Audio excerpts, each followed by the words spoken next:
சத்துருக்கள் எதிராய் எழும்பும்போது கர்த்தரே யுத்தத்தை செய்திடுவார்.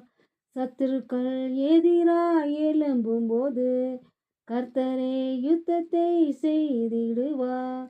வெற்றி மேல் வெற்றியை உனக்கு தந்து கர்த்தர் உன்னை மேன்மையாக வைப்பார்.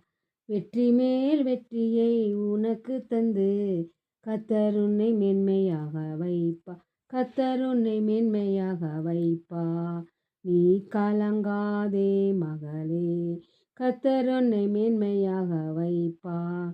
நீ கலங்காதே மனமே, கையிடும் வேலைகளில் ஆசீர்வாதமும் கரங்களின் நிரம்பிடும் தானியமும் நிறைவான நன்மை உண்டாக கர்த்தர் உன்னை மேன்மையாக வைப்பார். கர்த்தர் உன்னை மேன்மையாக வைப்பார்.